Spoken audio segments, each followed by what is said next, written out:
22 cuma berapa ini? 1, 2, 3, 4, 5 5.000 orang. Ya kan? Gak apa-apa. Nanti jam 12:20 langsung latihan kesana lagi. Yuk, satu orang mendampingi dalam doa.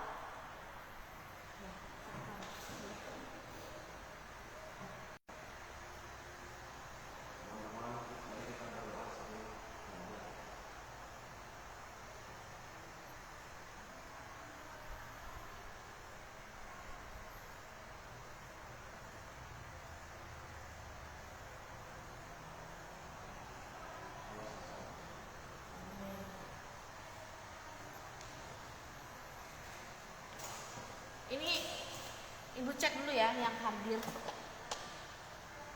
Yang hadir cuma Jocelyn, Evan, Jocelyn kan? Hah? Jason sama Ayu. Terus siapa lagi satunya? Si Daniel. Ya? Oh ya. Joy. Bukan Joy ya. Siapa? Jason dan enggak sih? Siapa namanya? Oh iya, ada Yoni. Sorry ya. Yoni, ya.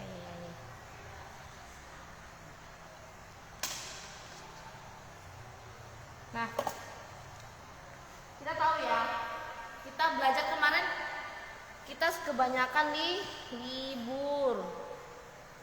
Ada berapa bulan kemarin kita libur? 1 bulan lebih ya. Nah, kita akan belajar iman bertumbuh oleh firman Tuhan.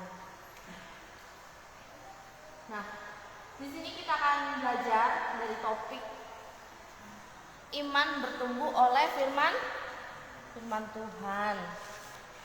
Kelihatan nggak? Kelihatan nggak? Kan ya? Oleh firman Tuhan. Nah, tujuan dari manfaat pembelajaran ini adalah untuk mencapai pertumbuhan iman yang lebih dewasa, serta untuk mengenal Allah Yesus Kristus Tuhan kita lebih dekat. Nah, apa yang dimaksud dengan iman? Ada yang ngerti nggak apa yang dimaksud dengan iman? Ada yang lain nggak?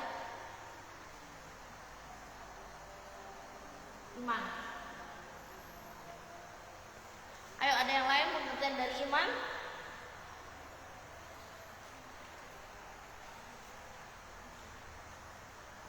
Lalu bagaimana firman Tuhan dapat membantu kita menjalankan hidup sehari-hari?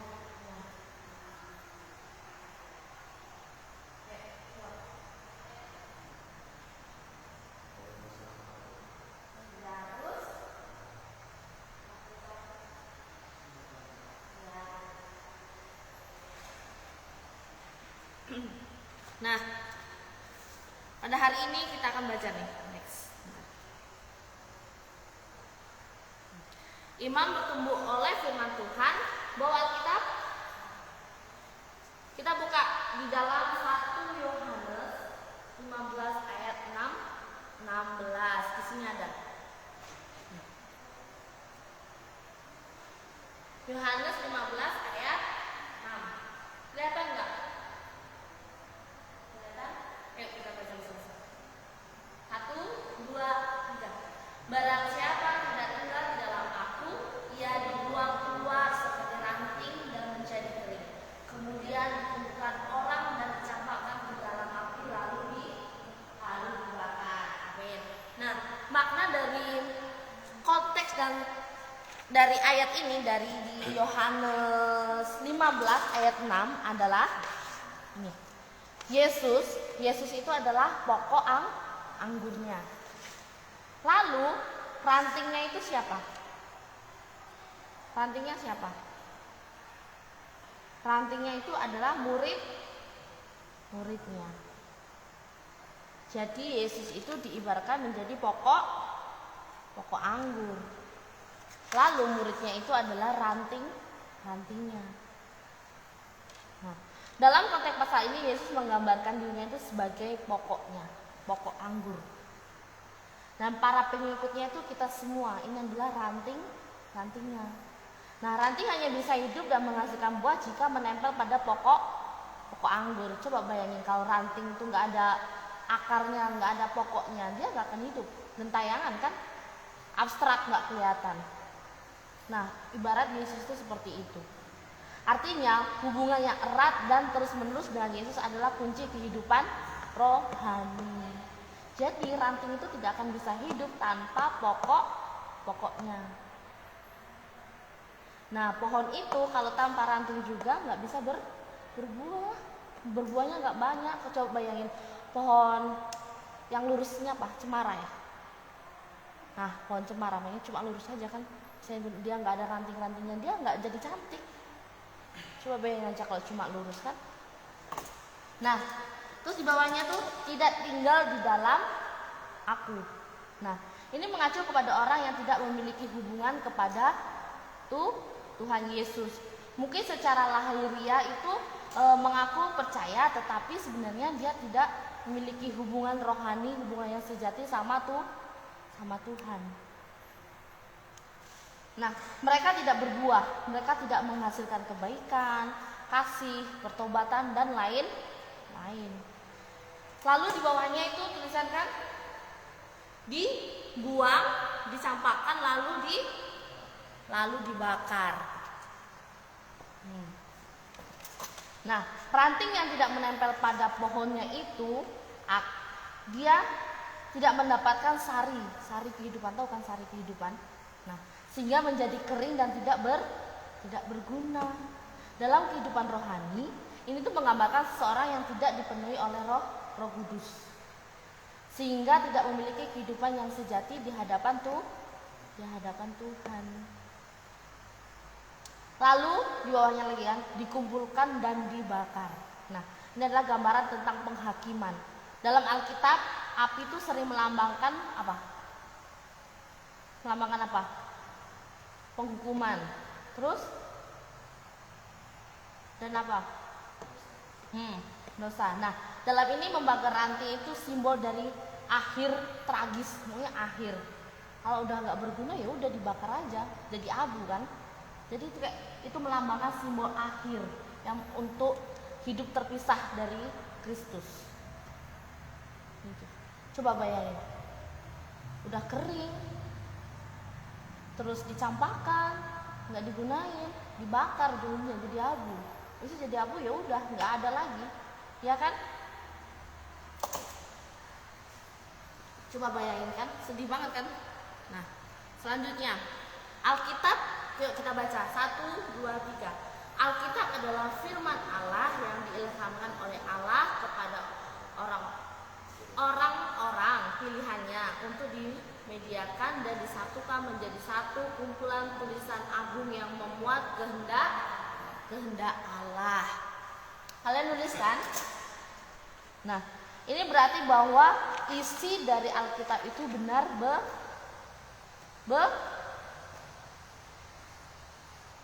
apa? Benar. Nah, Alkitab itu bukan hanya tulisan biasa atau tulisan pikiran manusia, tapi perkataan dan kehendak Allah itu sendiri. Nah, melalui Alkitablah Allah menyatakan siapa di dirinya. Nah,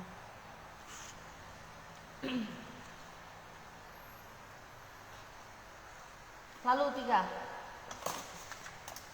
Bentar ya.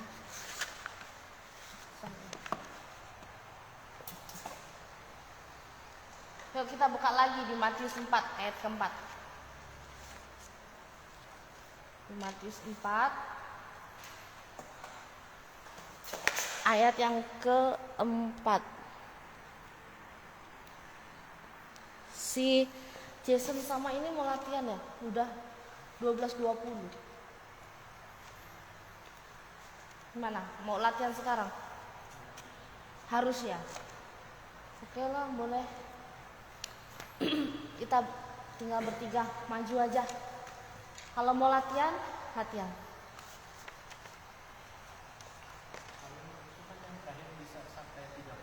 Sampai 30, lanjutin aja ya. Oke. Ayo kita buka Alkitab kita di Matius 4 ayat 4. Udah? Yuk kita baca.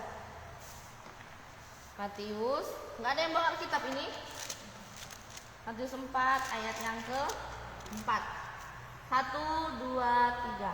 Tetapi Yesus menjawab, ada tertulis manusia hidup bukan dari roti saja, tetapi dari setiap firman yang keluar dari mulut Allah. Amin. Di situ ada yang menarik, yaitu bukan dari roti saja.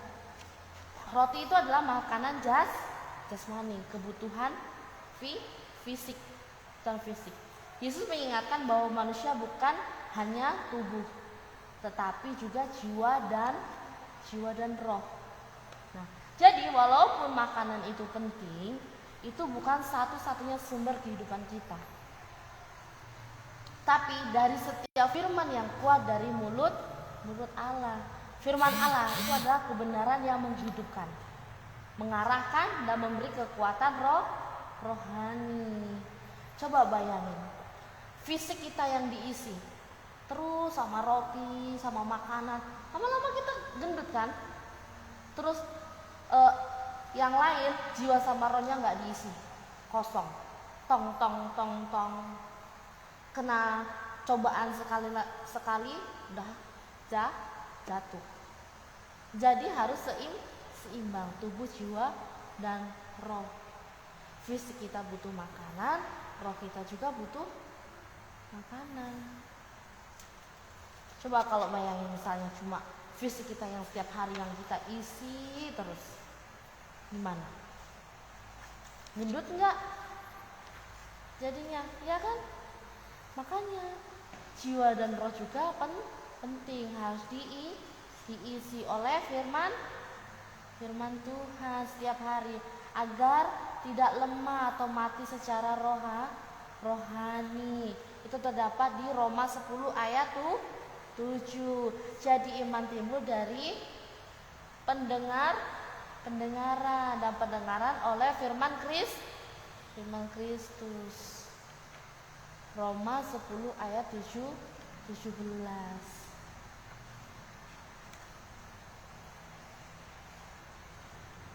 Nah, lalu bagaimana sih iman itu tumbuh dalam firman Tuhan? Ada 4 cara. Yang pertama, mendengarkan firman Tuhan. Nah, iman itu tidak datang secara otomatis, tiba-tiba datang. Kita lagi duduk diam-diam, enak-enak, terus tiba-tiba imannya datang. Itu tidak mungkin. Kita percaya karena kita mendengar dan menerima firman Tuhan. Tanpa mendengar, kita tidak tahu siapa itu Tuhan. Nggak tahu kan?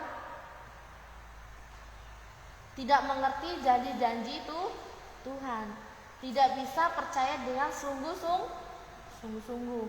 Nah, pendengaran artinya gini, aktif menyimak, mendengarkan, bukan hanya mendengar lewat telinga, tapi benar-benar membuka hati, dan membiarkan firman itu bekerja di dalam hidup kita masing-masing. Nah, firman Kristus adalah sumber iman. Ketika firman diberitakan, baik di gereja, mungkin atau saat teduh, atau melalui orang lain, nah, Roh Kudus itu bekerja menumbuhkan iman dalam hati kita masing-masing. Jadi kalau misalnya kalian ke gereja atau kemana, jadi kalau misalnya ada seseorang yang menyampaikan kebenaran firman Tuhan, kalian harus dengar. Hanya bukan telinganya aja yang dibuka, tapi hatinya juga dibuka. Nah, bahwa iman itu bertumbuh ketika kita benar-benar sungguh membuka telinga hati untuk mendengarkan firman Tuhan. Siapa di sini kalau mendengarkan firman Tuhan baru belum ada 1 menit langsung ngantuk? Siapa? Ada? Ada nggak? Ya. Ada? Nggak ada. Misalnya baru nih khotbahnya, pengkhotbahnya bilang shalom, kalian udah menguap. Semua perhatiin bener-bener ya. Amin.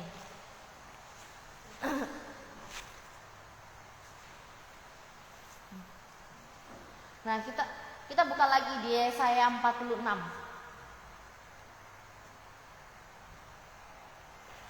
Yesaya 46. Yesaya 46.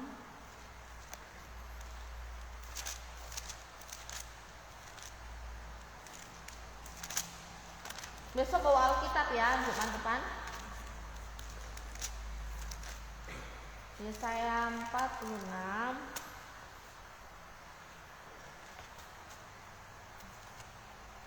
ayat 3 sampai yang keempat. Nggak boleh. Di sini nggak ada Alkitab juga ya?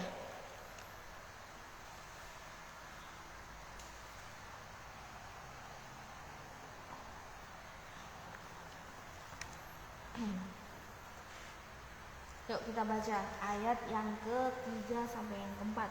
1, 2, 3. Dengarkanlah aku, hai kaum keturunan Yakub, hai semua orang yang masih tinggal dari keturunan Israel, hai orang-orang yang kudukung sejak dari kandungan, hai orang-orang yang kukunjung sejak dari rahim. Sampai masa tuamu aku tetap dia, dan sampai masa putih rambutku aku menggendong kamu. Aku telah melakukannya dan mau menanggung kamu terus. Aku mau memikul kamu dan menyelamatkan kamu. Amin. Nah, di sini coba dengarkanlah aku di ayat yang ketiga. Ayat pertama. Dengarkanlah aku. Dia mengingatkan siapa mereka. Bangsa pilihan yang dikasihi dan dipelihara sejak awal. Allah berkata bahwa Dia menjaga mereka sejak dalam kandungan sampai tua. Ini menunjukkan kesetiaan dan kasih Allah yang abadi. Abadi itu apa sih? Kekal. Selamanya. Dalam ayat ini dengarkanlah aku bukan hanya permintaan atau panggilan kasih dari Bapa yang ingin agar umatnya itu percaya dan tetap setia kepadanya. Nah, Tuhan ingin kita tuh benar-benar mendengar suaranya, suara Tuhan, dan percaya bahwa Dia itu peduli pada setiap masa hidup kita, dari kecil sampai kita tua. Tuhan selalu memelihara kehidupan kita. Dan mendengarkan Tuhan akan membuat mereka berjalan dalam jalan yang benar. Nah, di Kejadian 1 di Kejadian 3 ayat yang ke-1. Di Kejadian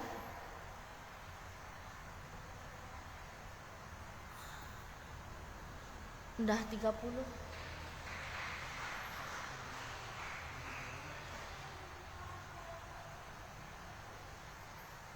Mau latihan?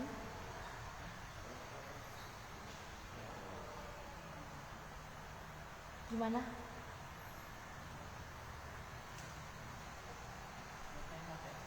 Hah? Latihan ya? Gak apa-apa. Latihan.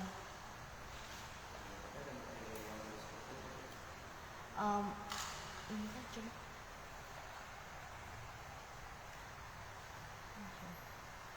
Gak apa-apa kalau mau latihan sekarang, karena besok tampil kan. Ya, silakan. Boleh maju. Ya, semangat ya. Ayo maju. Ayo Daniel maju. Nggak apa-apa, kita cuma 3 orang. Dari 22 siswa. Luar biasa ya. Hari ini sungguh luar biasa. Nggak apa-apa. Diberkatilah kalian yang sudah datang hari ini. Amin. Ya kita lanjut ya. Nah,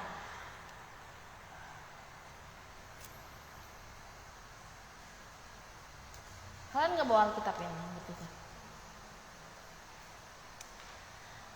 Di Kejadian 3 ayat yang ke-1, Kejadian 3 ayat ke-1 nih, Ibu bacakan. Adapun ular, ialah yang paling cerdik dari segala binatang di darat yang dijadikan oleh Tuhan Allah.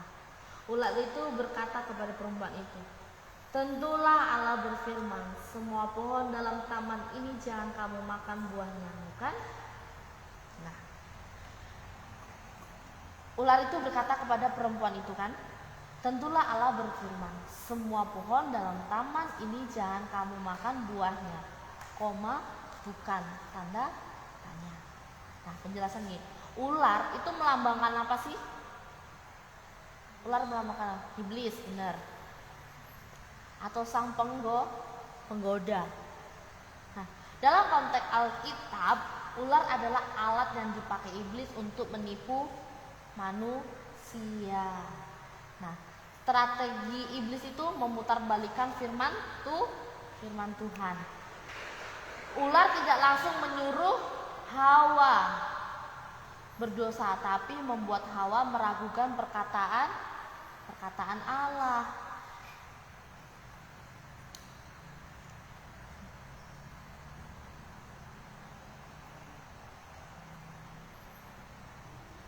Nah, di ayat yang kedua, Kejadian 3 ayat kedua, lanjutannya.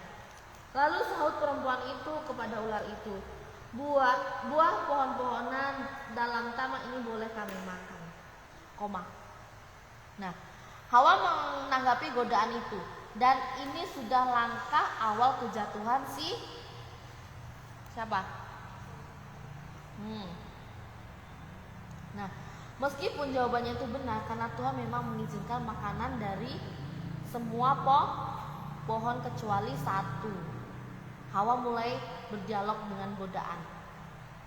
Dia mulai bingung di situ, bermain-main. Semakin kita bicara dan semakin bermain-main dengan dosa, makin besar kemungkinan kita akan jatuh juga, sama seperti Hawa. Terus ayat selanjutnya, ayat yang ke Mazmur. Kalian nggak bawa ya? Di Mazmur 1 ayat yang kedua.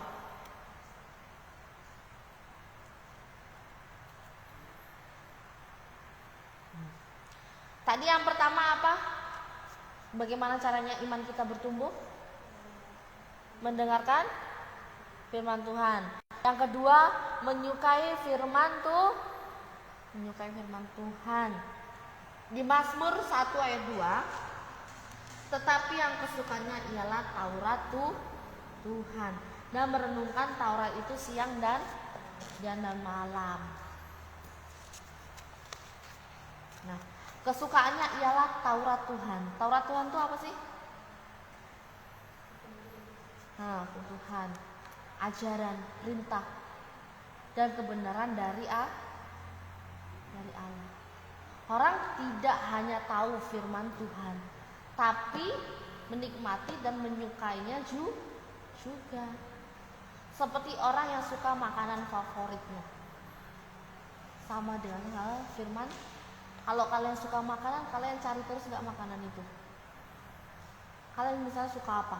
Seblak. Pasti kalau kalian kemana keluar beli, yang dicari apa? Seblak. Iya kan?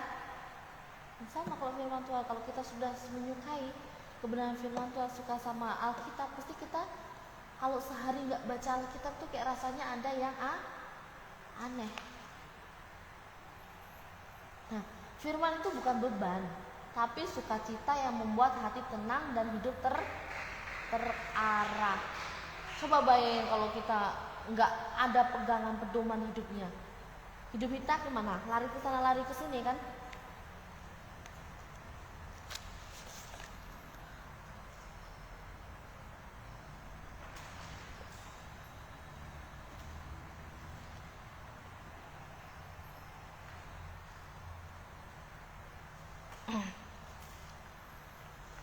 Lalu yang keduanya, merenungkan Taurat itu siang dan malam. Itu menunjukkan kebiasaan hidup, bukan hanya waktu tertentu aja. Misalnya waktu tertentu ketika kita dalam keadaan susah aja, baru kita merenungkan firman itu siang dan malam. Kita butuh pertolongan Tuhan. Jadi ini menunjukkan kebiasaan hidup. Jadikanlah ketika kalian membaca firman Tuhan ini atau Alkitab ini, jadilah kebiasaan hidup bagi kalian. Kayak kalian lah, sehari kalau nggak pegang HP gimana rasanya? Bisa nggak? Bisa nggak? Susah kan? Coba Alkitab itu bagikan HP kalian. Yang kalau kalian nggak pegang, nggak baca tuh rasanya aneh. Ada yang kurang dalam hidup kalian. Nah, merenungkan, berpikir dalam-dalam, mengingat dan membiarkan firman Tuhan itu bekerja dalam hati kita masing-masing. Nah, firman Tuhan itu menjadi bagian dari hidup kita sehari-hari, membentuk cara berpikir dan cara bertindak kita.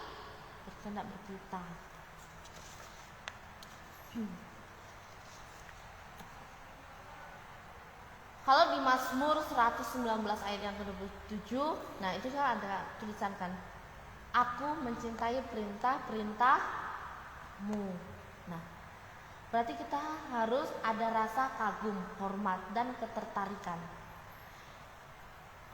Ini cinta yang mendalam karena firman Tuhan itu memberi hidup, pengharapan, dan petunjuk yang benar.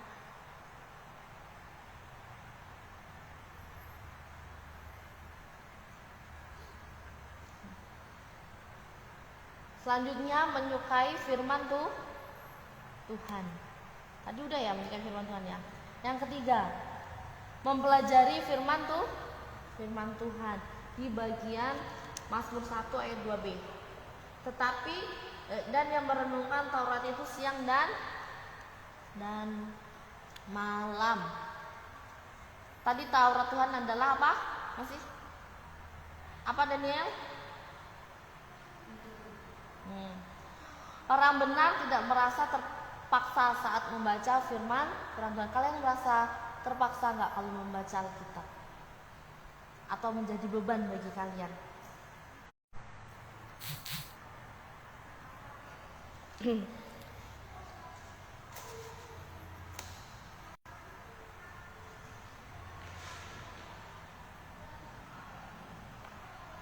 Nah, coba kalian membuat kayak susunan yang konkret, yang jelas. Maksudnya gini, nah sehari itu kalian tuh mau membaca Alkitab mau berapa pasal? 1 perikop. Nah, coba kalian kayak selama seminggu ke depan, bagaimana firman itu bisa benar-benar kalian rasakan itu. Kalian gak cuma sekedar membaca, tapi kalian harus mengingatnya, terus kalian harus lakukan dalam kehidupan kalian sehari-hari. Ada yang berani gak kalian ini berbagi pengalaman atau perubahan yang kalian rasakan saat belajar tentang firman Tuhan? Ada yang berani gak? Ayo Daniel, coba Daniel. Gak berani? Ayo, gak apa-apa. Sebentar aja gak apa-apa. Berbagi pengalaman sedikit.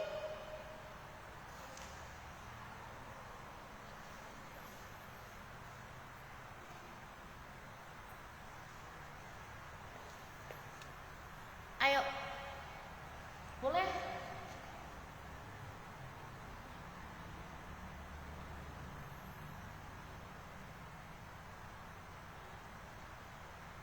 Ayo kembali. Yonggi.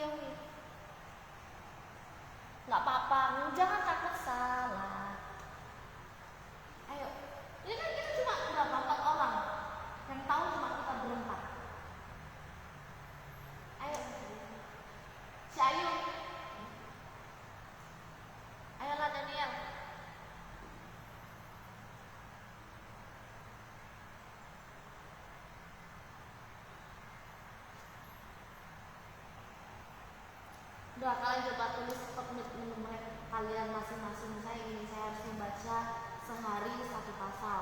Saya harus membaca 1 perikop. Saya akan berdoa setiap pagi. Coba tulisan menit kalian.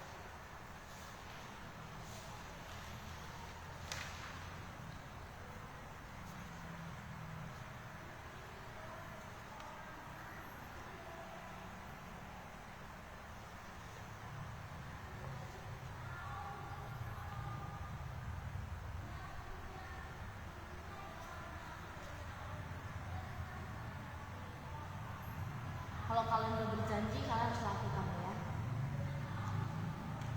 Nah, ini gimana nih kita mau buat kelompok? Gak usah kamu pribadi aja. Udah kalian tulis kelompok kalian. Saya akan membaca 1 pasal per hari. Saya akan membaca 1 perikop per hari. Saya akan rajin berdoa setiap hari.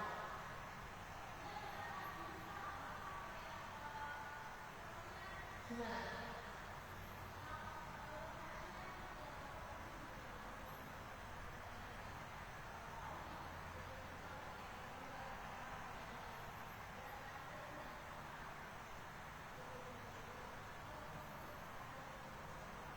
Coba kalian tulis di situ, selesai. Maksudnya sih berkelompok ya, biasanya juga kita banyak kan. Aku berhubung cuma 3.000 yang berangkat, jadi per orang aja. Dan yang ada buku kamu ya, boleh membuat aku.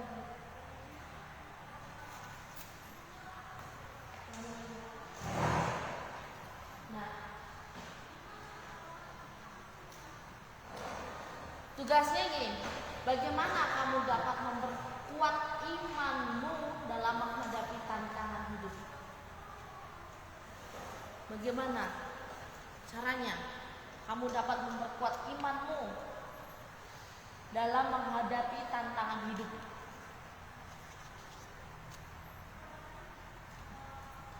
Tantangan hidup. Atau apa yang bisa kamu pelajari dari tokoh Alkitab yang memperlihatkan iman yang teguh? Apa yang bisa kamu pelajari dari tokoh Alkitab yang memperlihatkan iman yang teguh? Pelajari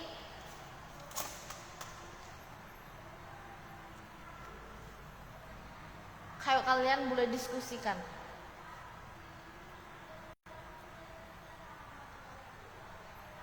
Ayo Daniel mau sama Ayu atau sendiri atau sama Yonggi?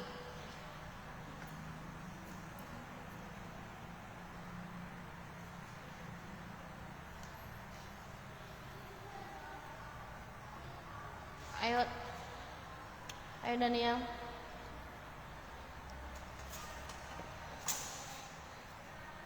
Ayo, nggak apa-apa, gabung aja sama mereka.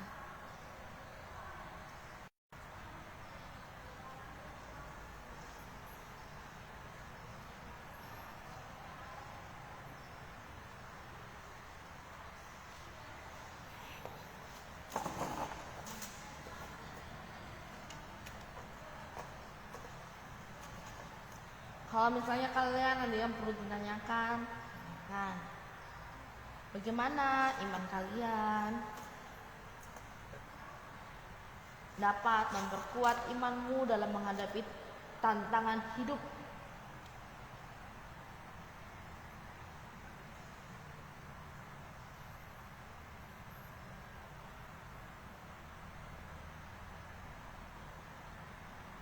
Febe juga kemana? Jocelyn, Andi sakit lagi. Ardo juga, William, Gokla, Sam, Gabriel, Christopher.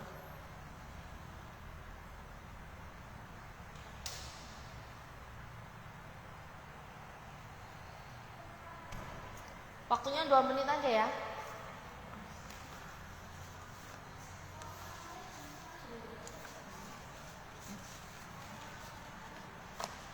Bagaimana kamu dapat memperkuat imanmu dalam menghadapi tentang hidup? Bagaimana? Bagaimana?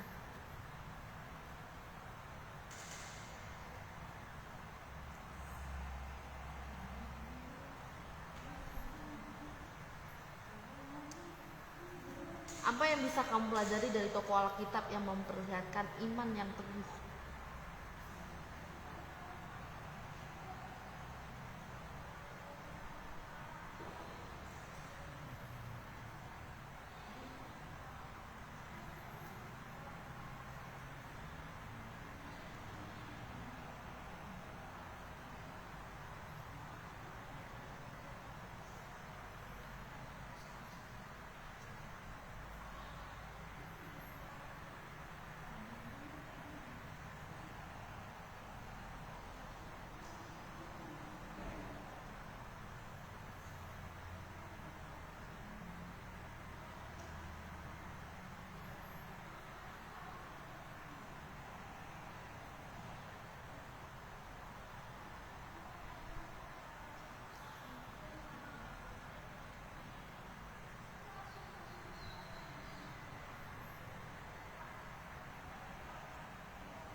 Ayo kerjasama di Bandung.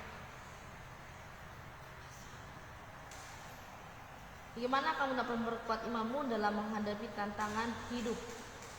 Terus apa yang bisa kamu pelajari dari tokoh Alkitab yang memperlihatkan iman yang teguh?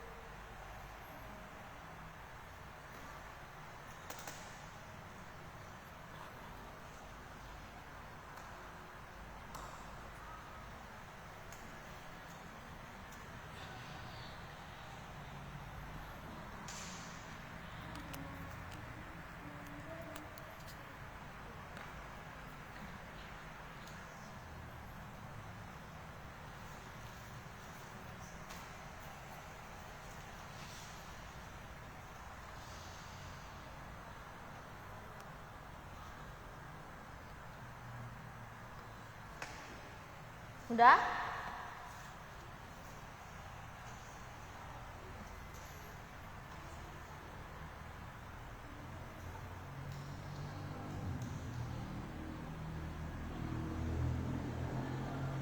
Udah?